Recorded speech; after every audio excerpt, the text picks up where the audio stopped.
On a peninsula jutting into the Gulf of Tunis, beneath a hill the Phoenicians called the Byrsa, lie the foundations of a city that once made Rome tremble. Its name was Carthage, the new city. We remember it as Carthage. Founded by sailors from Tyre in the year 814 before Christ, it grew from a single trading post into the wealthiest metropolis of the Western world, a maritime empire of 400,000 souls, ringed by walls 40 feet high and 30 feet thick, with stables carved into their stone for 300 war elephants and barracks for 20,000 soldiers. This is the complete story of that city. Not a single battle, not a single ruler, not a single ruin. The full journey from the day Phoenician keels first scraped the sand of this protected bay to the morning Arab armies finally silenced its harbours in 698 after Christ. We will walk together through every layer this ground remembers.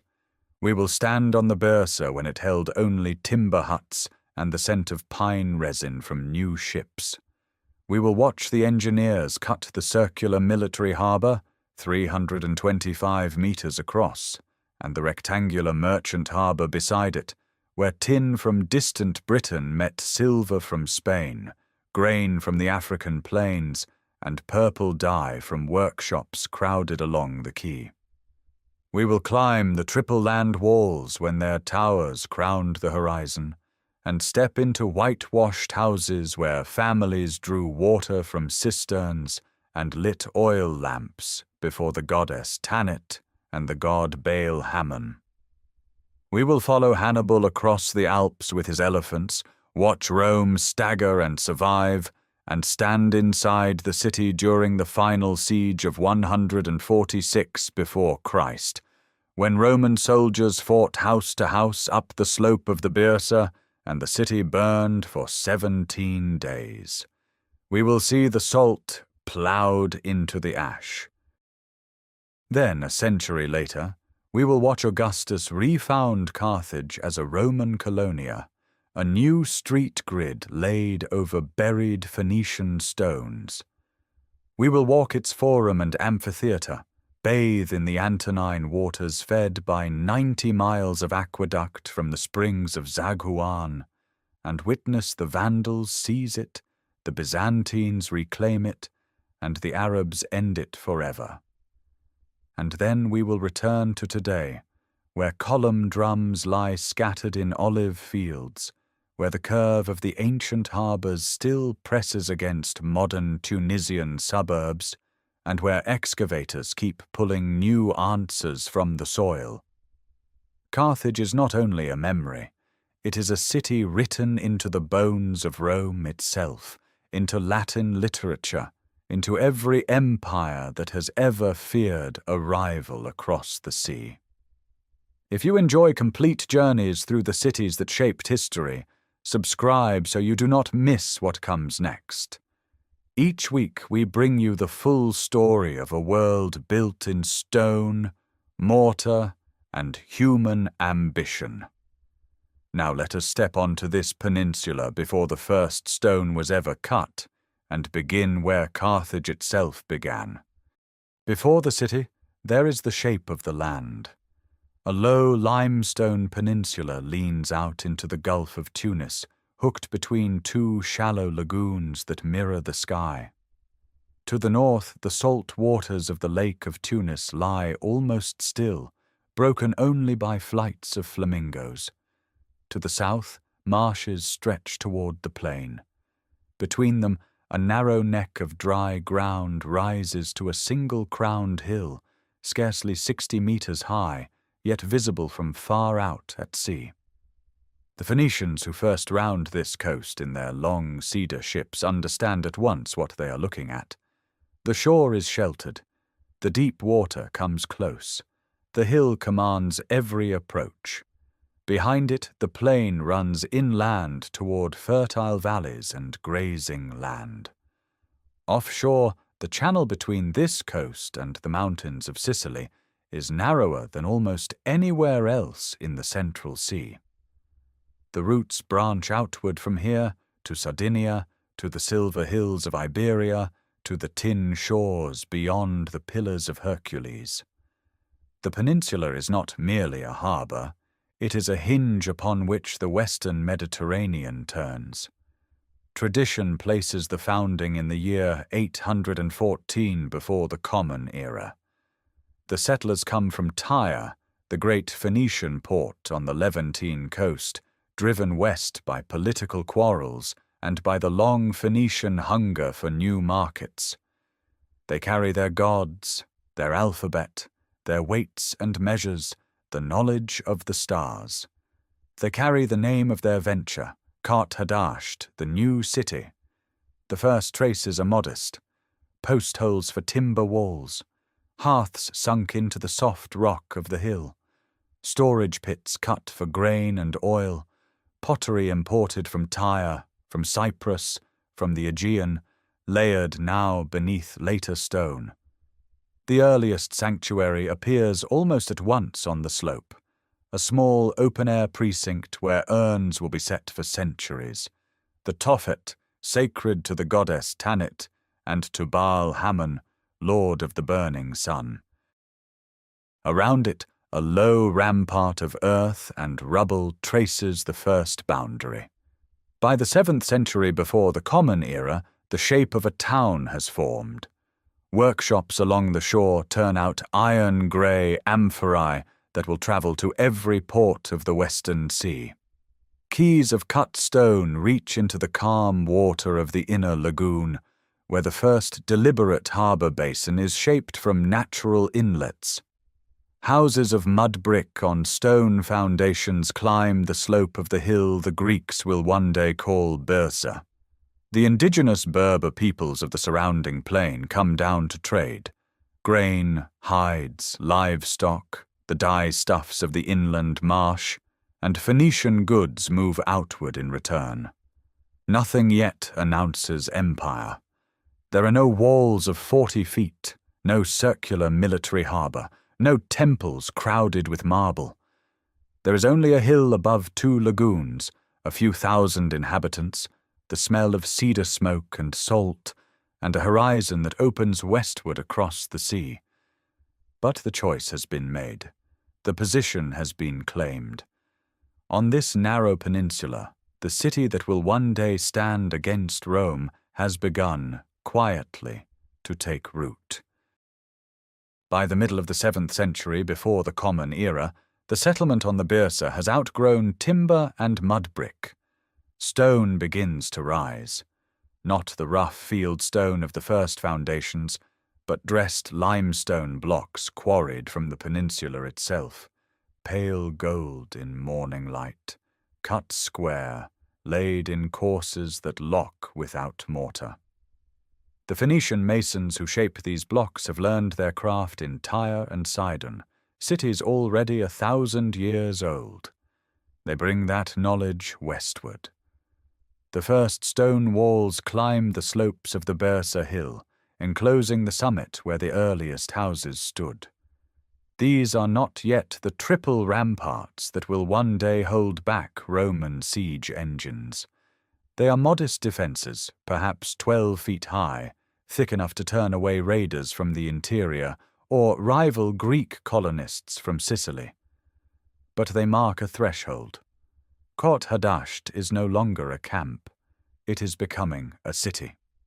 At the base of the hill, where the lagoons meet the open gulf, the harbours begin to take deliberate form. The natural inlets that sheltered the first Phoenician ships are widened, deepened, lined with cut stone. The rectangular merchant harbour takes shape first, a basin large enough to hold dozens of trading vessels, with stone quays where grain sacks and amphorae of oil can be unloaded directly onto carts. Wooden cranes pivot on stone plinths. Warehouses of limestone and cedar timber line the waterfront, their interiors cool and dim, stacked with goods from across the western sea. Tin from the distant coasts the Greeks call the Tin Islands. silver ingots from the mines of southern Iberia, ivory and gold dust brought overland from beyond the Sahara by Berber caravans. The harbour is the city's throat. Everything flows through it. Beside the merchant basin, a second harbour begins to emerge, smaller, circular, its entrance narrow and defensible. This is the Kothon, the military harbour, where the warships of Carthage will one day be housed. In these early centuries, it is still modest, perhaps holding 30 or 40 biorems, sleek vessels with 2 banks of oars, bronze rams at the prow, decks crowded with marines. The ships are drawn up onto stone slipways when not in use, their hulls protected from the worms that eat timber in warm water. Around the inner rim of the circular basin, sheds of wood and thatch shelter the oars, sails, and rigging. The smell of pitch and tar hangs in the air. Shipwrights work in the open, shaping cedar planks with adzes, caulking seams with resin and linen. The Kothon is not yet the engineering marvel it will become. No island arsenal at its centre, no covered colonnades for 200 triremes. But the principle is already clear. Carthage is building a navy. On the Byrsa itself, the first stone temples rise. The largest is dedicated to Baal Hammon, the chief god of the Phoenician pantheon, lord of sky and fertility. Its walls are limestone, its roof supported by cedar columns brought from the mountains of Lebanon. Inside, the cellar is dim, lit only by oil lamps and the glow of braziers where incense burns. Priests in linen robes tend the altar. Offerings accumulate, pottery vessels, bronze figurines, carved ivory plaques. Outside, in the sacred precinct the Romans will later call the tophet, stone markers rise in rows. Some bear inscriptions in the Phoenician script, recording vows fulfilled, children dedicated, debts paid to the gods. The exact nature of these dedications will be debated for millennia, but the stones themselves are silent, weathered, patient. Below the temples, the city spreads. Streets are laid out in a loose grid, following the contours of the hill and the curve of the harbours. Houses of stone replace the mud brick structures of the first generation. They are modest still, single-story dwellings with flat roofs, small courtyards open to the sky, cisterns carved into bedrock to catch winter rain. Walls are plastered and whitewashed. Floors are packed earth or simple tile.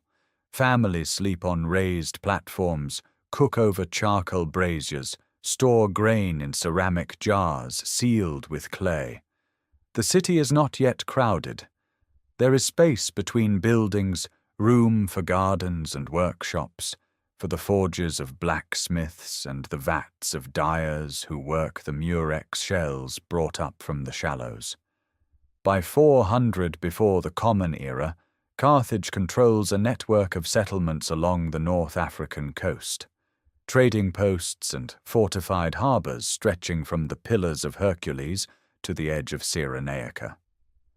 Ships flying Carthaginian pennants dominate the waters between Sicily and Sardinia. The city's population has grown to perhaps 50,000. The walls have been extended twice, now enclosing the lower slopes of the Byrsa and the harbour districts. The suffetes, the 2 elected magistrates who govern the city, meet in a stone council hall near the summit. Merchant families grow wealthy on the trade in metals and grain. The city is not yet the rival of Rome. Rome is still a minor power on the Tiber, its temples wooden, its ambitions local.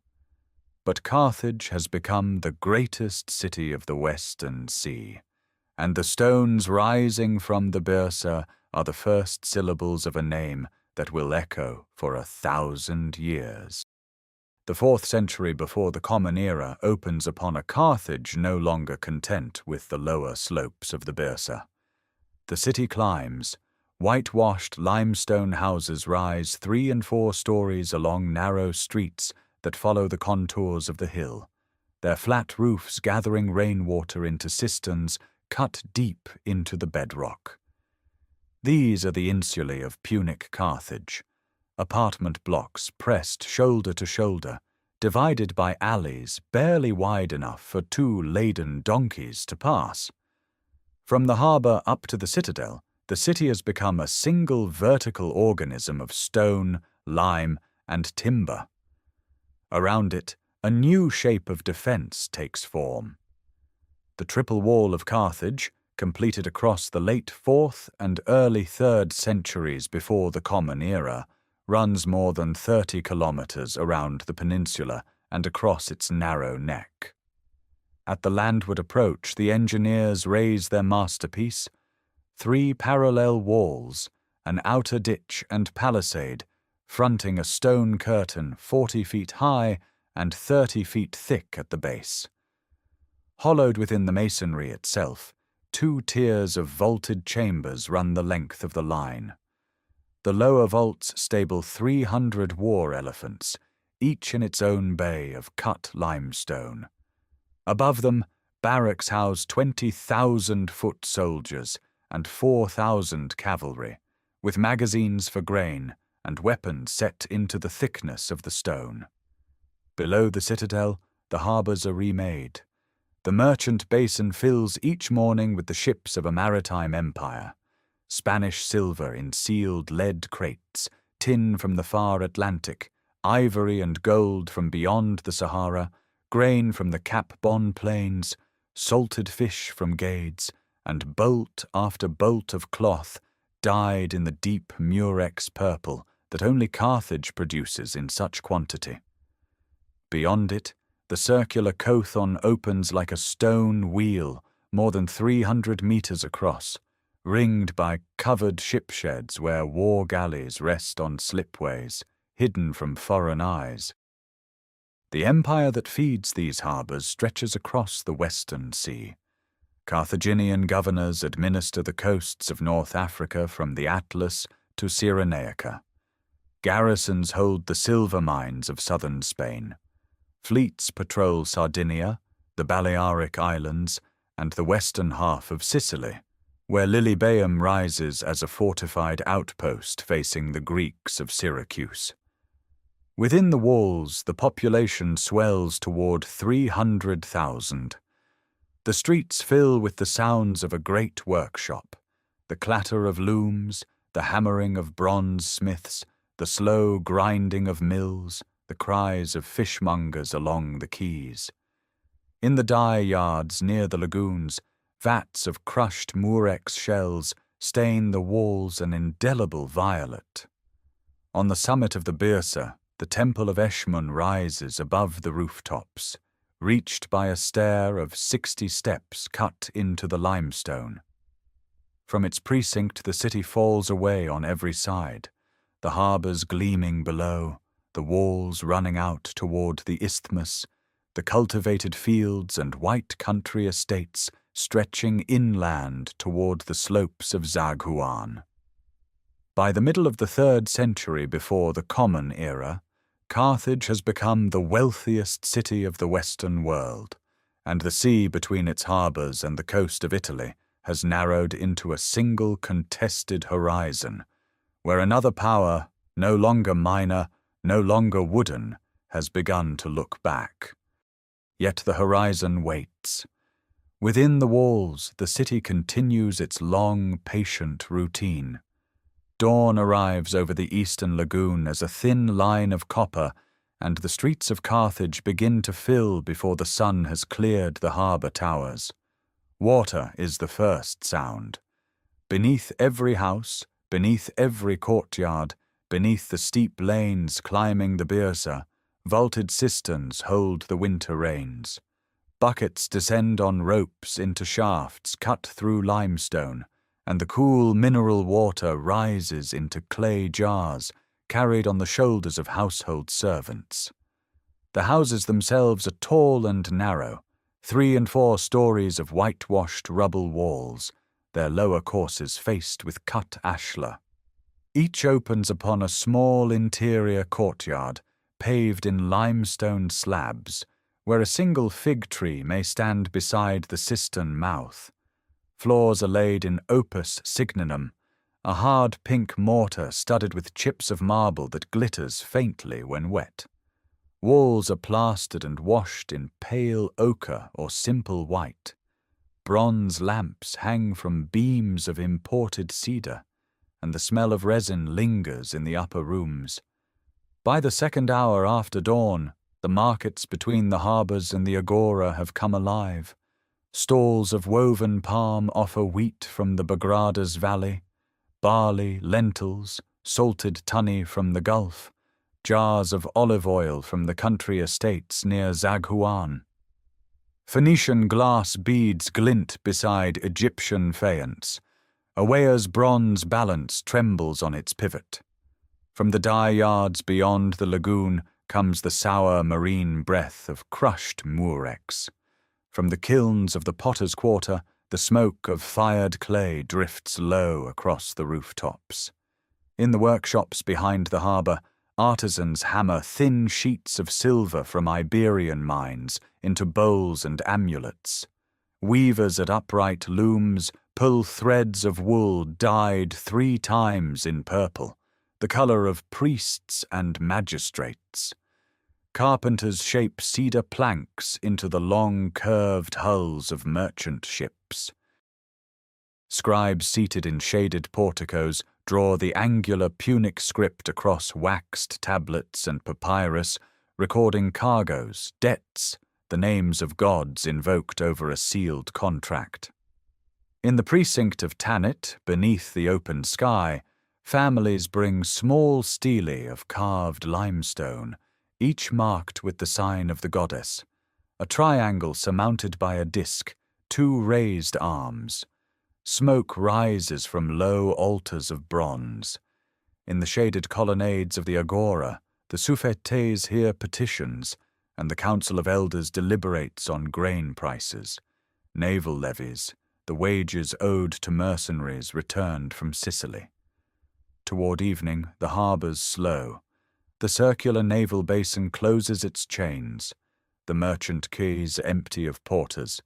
Fishermen draw their boats up onto the sand of the outer beach, and the smell of grilled sardines drifts from the lanes near the seawall. Lamps appear in upper-story windows, points of warm yellow scattered across the dark mass of the city. Above the roofs, the temple of Eshmun darkens against a sky still lit from below, while the long walls running out toward the isthmus settle into shadow, holding the city in their familiar arc as another day folds into the rhythm that has shaped Carthage for nearly 5 centuries of patient, ordinary life. But the rhythm breaks. In 264 before the Common Era, Rome sends legions to Sicily. The First Punic War begins not as a clash of ideologies, but as a collision of expanding powers over an island neither can afford to lose. For 23 years, fleets burn and sink in the waters between Carthage and Italy. Carthaginian quinqueremes, 5 banks of oars, bronze rams cutting through Mediterranean swells, meet Roman corvus boarding bridges in battles that leave the sea choked with wreckage and bodies. Carthage loses Sicily. The Treaty of 241 strips away the island that anchored the western trade routes, and the city that has never known defeat on its own walls begins to understand the cost of meeting an enemy that does not negotiate, does not tire, does not stop. The Second Punic War opens in 218 with a gamble that nearly succeeds. Hannibal Barca, son of the general who held Sicily, leads an army out of Spain, across the Pyrenees, over the Alps with war elephants stumbling through snow, and down into the heart of Italy. For 15 years he moves through the peninsula, winning battles Rome cannot afford to lose. Trebia, Trasimene, Cannae, where 50,000 Roman soldiers die in a single afternoon. But Carthage does not send reinforcements. The merchant oligarchy hesitates, counts costs, debates in the assembly while Hannibal's army withers in the Italian countryside. Rome does not hesitate. Scipio Africanus lands in North Africa, threatens Carthage itself, and Hannibal is recalled to defend the city he left as a young man. At Zama, in 202, the Carthaginian phalanx breaks. Hannibal flees.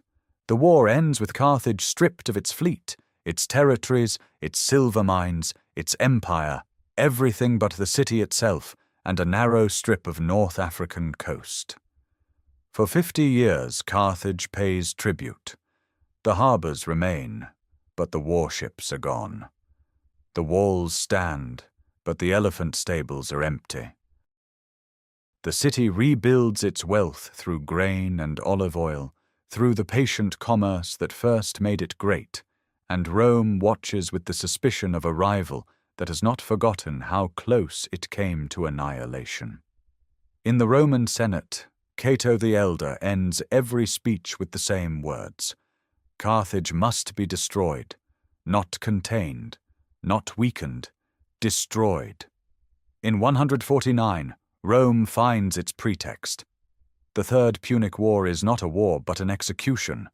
Roman legions land on the coast and lay siege to a city that has already surrendered its weapons, its hostages, its ships. The Carthaginians, realizing too late that Rome intends total annihilation, arm themselves with whatever they can forge in the workshops: kitchen knives, farm tools, spearheads hammered from temple bronze. Women cut their hair to braid into catapult strings. The siege lasts 3 years. Roman siege ramps rise against the triple land walls. Battering rams strike the gates. The walls hold. Inside, the city starves. Grain stores empty. The cisterns run low. Bodies lie in the streets, and the living grow too weak to bury them. In the spring of 146, the Romans breach the seawall near the harbours. Scipio Aemilianus, grandson of the man who defeated Hannibal, leads the assault. The fighting moves street by street, house by house, up the slope toward the Byrsa. Carthaginians retreat to the upper stories of the tall apartment blocks and hurl stones, tiles, furniture down onto the soldiers below. The Romans set fire to the buildings and advance through the smoke.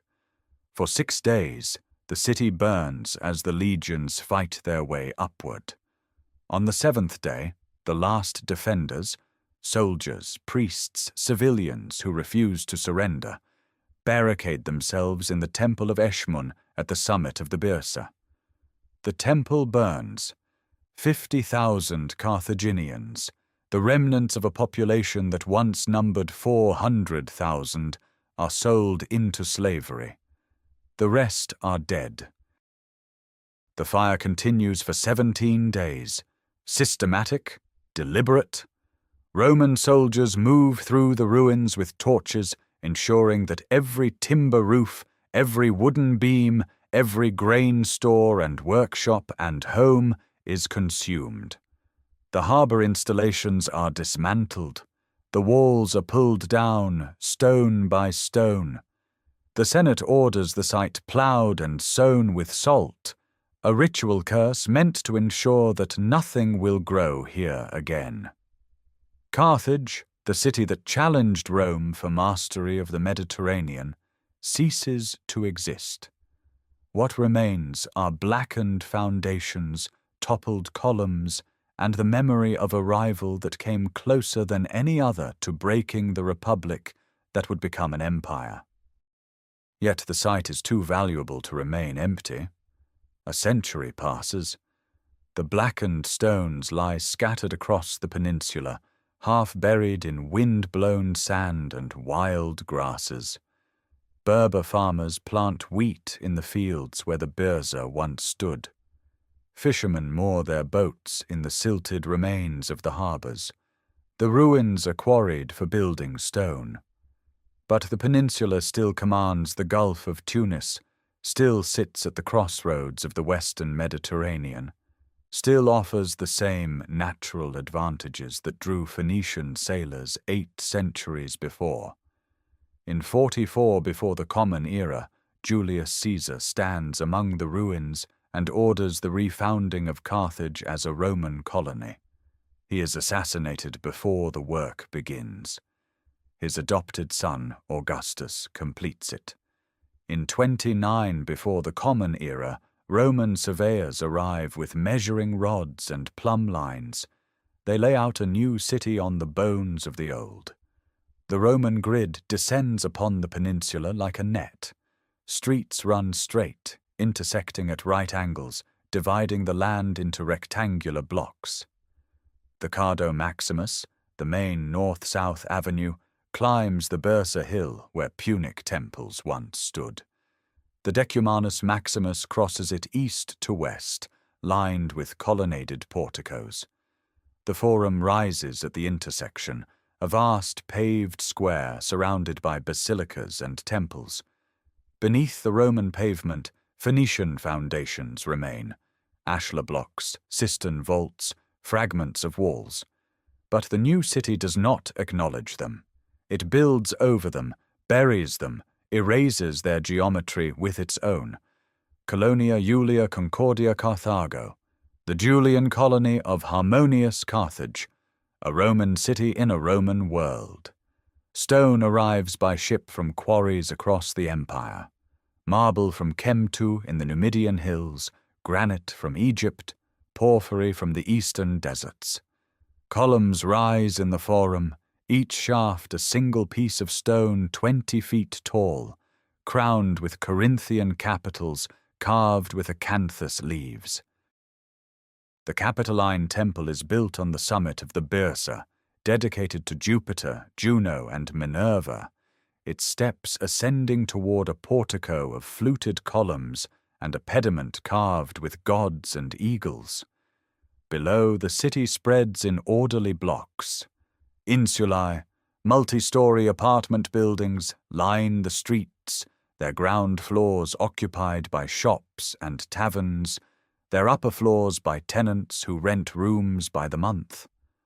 Wealthier families build domus, single-family homes with central courtyards open to the sky, mosaic floors depicting dolphins and vines, frescoed walls painted with false columns and garden scenes. The harbours are rebuilt. The circular military harbour, the Kothon, is filled in and paved over, its Punic quays buried beneath Roman concrete. The rectangular merchant harbour is expanded, its wharves lined with warehouses for grain, olive oil, and wine. Carthage becomes the primary port for the Africa Proconsularis province, the breadbasket of Rome. Grain ships depart daily for Ostia, their holds filled with wheat from the Tunisian plains. The city grows. By the end of the 1st century of the Common Era, the population reaches 100,000. By the 2nd century, 300,000. Carthage is the 3rd largest city in the Roman Empire, after Rome and Alexandria. Water arrives from the mountains. In 128 of the Common Era, the Emperor Hadrian completes the aqueduct from Zaghuan, 90 miles to the southwest. The channel runs on arches across valleys, through tunnels cut into hillsides, descending gradually toward the city. It delivers 8 million gallons of water daily. Cisterns are built to store it, massive vaulted chambers beneath the streets, their interiors lined with waterproof cement, their roofs supported by rows of brick arches. The water feeds public fountains, private homes, and the baths. The Antonine Baths rise on the shore, just north of the harbours. Construction begins under Hadrian, continues under Antoninus Pius and is completed in 162. The complex covers 6 acres. The frigidarium, the cold room, is a vast hall with vaulted ceilings 60 feet high, its walls faced with marble, its floor paved with geometric mosaics. The coldarium, the hot room, sits above a hypocaust, a network of brick pillars that supports the floor and allows hot air from furnaces to circulate beneath. Bathers move through the sequence: cold plunge, warm room, hot room, steam room, then emerge to the palaestra, an open courtyard surrounded by colonnades where men wrestle and exercise. The baths are the social heart of the city. Senators and merchants, artisans and labourers all come here to bathe, gossip, conduct business, and pass the afternoon. The amphitheatre is built on the western edge of the city, carved into a natural slope. It seats 30,000. Gladiators fight in the sand-covered arena. Criminals are executed. Wild animals, lions, leopards, bears, are brought from the African interior and released to fight each other or armed men. The crowd roars. Blood soaks into the sand. In 203, a young Christian woman named Perpetua is brought into the arena with her companions.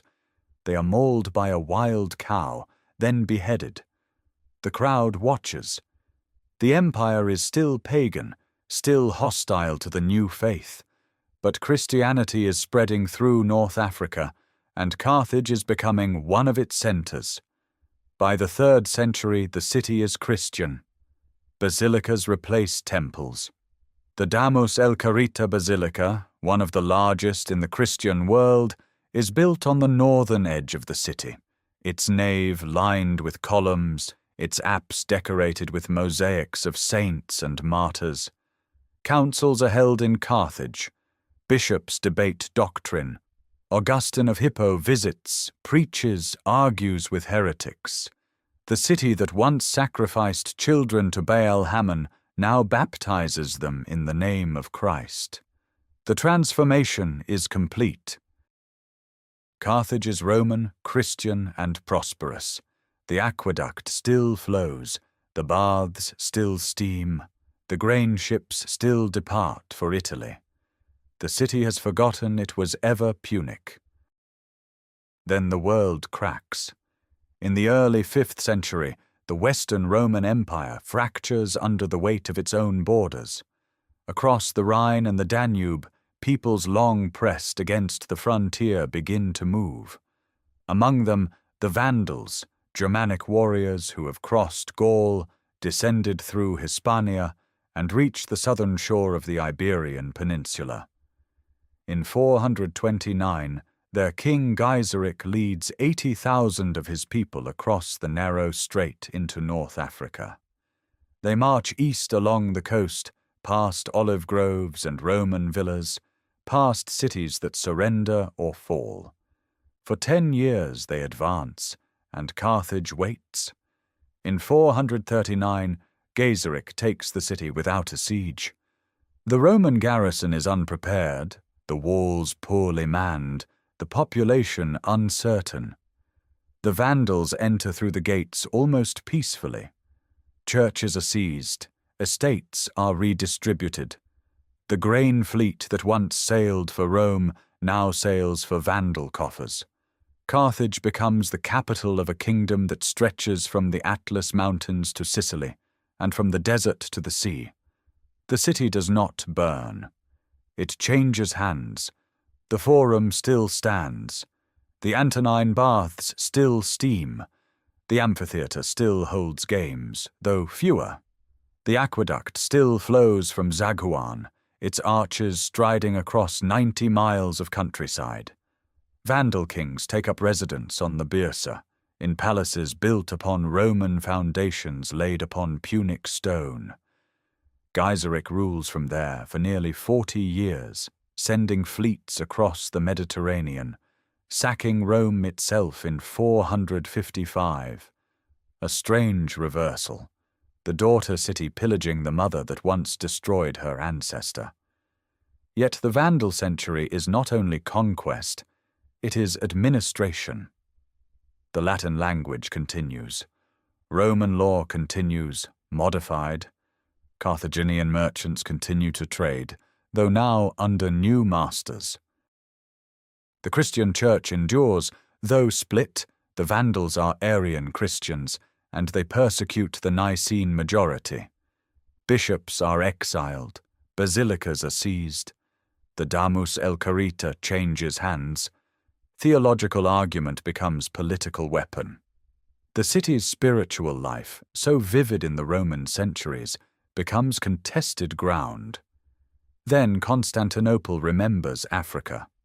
In 533, the Eastern Roman Emperor Justinian sends his general Belisarius across the sea with 16,000 men. The Vandal kingdom, weakened by succession disputes and by a century of comfortable rule, collapses in 2 battles. Belisarius enters Carthage in September of that year. The Byzantines have returned. The city becomes the seat of the Exarchate of Africa, one of the great administrative centers of the Eastern Empire. Walls rise again. Justinian rebuilds the fortifications, thickens the gates, reinforces the harbour defences. New churches are constructed in the Byzantine manner, domed, brick-built, their interiors lined with mosaics of gold tesserae glittering in oil lamp light. The Basilica of St. Cyprian is restored. The tomb of the martyr becomes a pilgrimage site. Greek begins to mingle with Latin in the streets. Coins struck in Carthage bear the emperor's face in Constantinople. The city is provincial again, but prosperous, and it endures. For more than a century and a half, Byzantine Carthage holds the western edge of the empire. Its harbour still receives grain ships, though the routes have shifted east. Its walls still discourage attackers. Its bishops still convene councils, still write treatises, still argue doctrine. But the empire that holds it is stretched thin. Plague comes in the 6th century, the great pandemic that empties cities across the Mediterranean. Carthage loses perhaps a third of its people. The streets thin. Some districts are abandoned. The aqueduct, damaged in places, is repaired only partially. Cisterns crack and are not replaced. Then, in the 7th century, a new force rises in the east. Arab armies, carrying a new faith, sweep out of Arabia, take Egypt, take Cyrenaica, advance westward along the African coast. They reach the borders of the Exarchate in the 660s. They are repelled, return, are repelled again. The Byzantines hold Carthage stubbornly, knowing what its loss would mean. But the empire cannot reinforce what it cannot reach. The fleets are smaller, the garrisons are thinner, the walls are old. In 695, an Arab army takes the city. A Byzantine fleet retakes it the following year. Then, in 698, the Arab general Hassan ibn al-Nu'man returns with a larger force. The siege is brief, the walls fall, the harbour is taken, the city is sacked, and this time it is not refounded. The conquerors move inland, founding a new capital at Tunis on the lagoon's western shore. Carthage is left to silence. The aqueduct ceases. The baths cool. The harbours begin to fill with silt.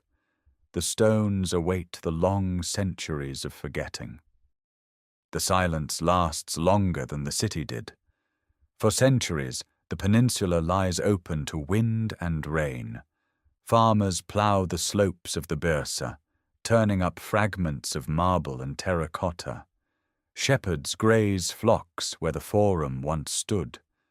The harbour basins fill slowly with sediment, becoming shallow lagoons ringed with reeds. Medieval builders quarry the ruins for stone, hauling column drums and ashlar blocks to Tunis, to Kairouan, to mosques and palaces rising inland. The aqueduct arches collapse section by section, their vaults cracking under their own weight. By the 17th century, travellers passing through see only scattered foundations and broken walls half buried in earth. The name Carthage remains, but the city itself has vanished beneath fields and farms. Then, in the 1800s, European scholars arrive with notebooks and shovels. They come seeking the city that challenged Rome, the empire Virgil cursed and Cato demanded be destroyed. Early excavations are crude, driven more by treasure hunting than method. But by the 1870s, systematic archaeology begins. French teams dig into the Byrsa Hill, uncovering layers of Punic houses beneath Roman streets. They find the tophet, the sacred precinct where thousands of urns containing infant remains were buried, sparking debates that continue today. They trace the outline of the circular military harbour, its stone quays still visible beneath the silt. They map the triple land walls, measuring their thickness and identifying the chambers that once held elephants and soldiers. Slowly, the city emerges from the ground. The 20th century brings larger campaigns. In the 1970s, UNESCO declares Carthage a World Heritage Site, and international teams converge on the peninsula. British archaeologists excavate the harbours, revealing the island Admiralty building at the centre of the circular Cothon and the rectangular merchant basin with its stone docks. German teams uncover residential quarters on the southern slopes, finding multi-story houses with courtyards, cisterns, and mosaic floors. American excavators work the Byrsa summit, peeling back Roman layers to reach Punic foundations. They find streets paved with limestone, drainage channels carved into bedrock, walls of finely cut ashlar masonry. They find pottery from Greece, ivory from Africa, glass from Egypt. They find inscriptions in Punic script, dedicating temples to Baal, Hammon, and Tanit. The city that Rome tried to erase begins to speak again. What the excavators find is a palimpsest. Roman columns rise from Punic foundations. Byzantine churches are built into Roman bath complexes. Vandal graves cut through earlier pavements. The peninsula holds not one city, but 5, each built upon the ruins of the last. The harbours are the clearest survivors. Aerial photographs reveal their shapes still visible in the modern landscape. The circular Cothon, now a shallow lagoon surrounded by villas. The rectangular merchant harbour, a silted basin edged with reeds. The Antonine Baths remain the most dramatic ruin, their vaulted substructures still standing near the shore, massive enough to suggest the scale of the Roman city. Scattered across the suburbs of modern Tunis, fragments persist.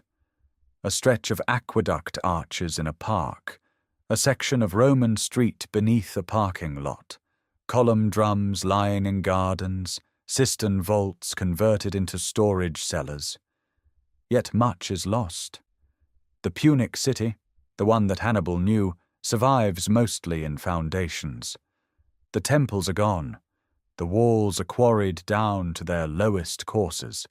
The multi-story insulae are reduced to floor plans traced in stone. What remains is enough to measure, to map, to reconstruct on paper, but not enough to walk through. The Roman city is more legible. Its forum, amphitheatre, and baths can still be read in their ruins. But even here, time has been harsh. The amphitheatre is a hollow in the ground, its seating blocks long since carried away. The forum is a field of broken columns. The aqueduct is a discontinuous line of arches marching across the countryside, some standing, some fallen, some incorporated into farmhouses and walls. Carthage today is not a ruin in the romantic sense. It is not Pompeii, frozen in a single moment. It is not Petra, carved whole from stone. It is a scatter of fragments across a densely inhabited landscape, a city that must be imagined from what little the earth has given back. Tourists walk among the columns of the Antonine Baths, stand on the Birsa hill where the final siege ended, peer into the silted harbours where Punic warships once launched. They see enough to understand the scale, but not enough to feel the city whole. That requires archaeology, reconstruction drawings, and the slow work of connecting fragments across centuries. What Carthage means is harder to excavate. In Roman memory, it was the enemy that nearly destroyed them, the rival whose defeat proved Rome's destiny. Cato's demand, Carthage must be destroyed, became a byword for implacable enmity. Virgil's Aeneid made Dido's love and suicide the founding tragedy of Roman imperial ambition. For later ages, Carthage became a symbol of hubris punished, of a civilization erased so completely that even its language disappeared. But the ruins tell a different story. They show a city that survived its own destruction, that rose again under new rulers, that adapted and endured for 7 more centuries before the final siege. They show that Rome did not erase Carthage. It rebuilt it, lived in it, made it the 3rd city of the empire. The Phoenician city died, but the site lived on, layered and transformed until the Arabs finally abandoned it. What remains now is memory made stone, harbour curves, wall foundations, column drums, and the knowledge that here, on this peninsula, 2 empires met, and the world turned on their collision.